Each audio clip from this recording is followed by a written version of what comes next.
కర్మ గురించి మీరు వినే ఉంటారు. మీ పని మీరు చేయండి, ఫలితం గురించి ఆలోచించకండి. కానీ దీని అర్థం ఇప్పుడు మీకు నిజంగా ఏం తెలుసు? రండి కలిసి తెలుసుకుందాం. మీకు తెలిసిన ఒక వాక్యంతో మొదలు పెడదాం. మీ కర్తవ్యం మీరు చేయండి, కానీ ఫలితాల గురించి చింతించకండి. గీత్ చెబుతుంది, మీ హక్కు కామ్ చేయడానికే, ఫలితానికి కాదు. ఒక విత్తనం నాటడం ఎంచుకోండి. మీరు దానికి నీరు పోస్తారు, జాగ్రత్త తీసుకుంటారు, కానీ అది రాత్రికి రాత్రే పూయాలని బలవంతం చేయలేరు. జీవితం కూడా అంతే. మీరు మీ ప్రయత్నంపై దృష్టి పెట్టి ఫలితాన్ని వదిలేస్తే మీ హృదయాన్ని ఒత్తిడి, నిరాశల నుండి విముక్తం చేస్తారు. అదే కర్మయోగం యొక్క అద్భుతం. ఏది జరిగినా ప్రశాంతమైన మనస్సు. ఇప్పుడు రెండో రహస్యం ఉంది. మీ మనస్సుతో మిమ్మల్ని మీరు పైకి లేపుకోండి. మిమ్మల్ని మీరు ఎప్పుడూ తక్కువ చేసుకోకండి. మీ మనస్సు మీ స్నేహితుడు, శత్రువు కూడా.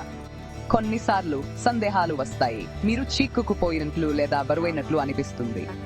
కానీ గీత మనకు గుర్తు చేస్తుంది, మిమ్మల్ని మీరు పైకి లేపుకునే శక్తి మీకు ఉంది. మీ ఆలోచనలతో సున్నితంగా ఉండండి. మిమ్మల్ని మీరు నమ్మండి. నిన్న ఎలా ఉన్నా ప్రతిరోజు పైకి లేవడానికి ఒక కొత్త అవకాశం. కాబట్టి మీరు మీ రోజును గడుపుతున్నప్పుడు మీ వంతు కృషి చేయండి, మిగిలినది వదిలేయండి. మరియు గుర్తుంచుకోండి, మీ శాంతికి తార మీ చేతిలోనే ఉంది. అదే నిజమైన రహస్యం, కళ్ళ ముందు దాగి ఉంది.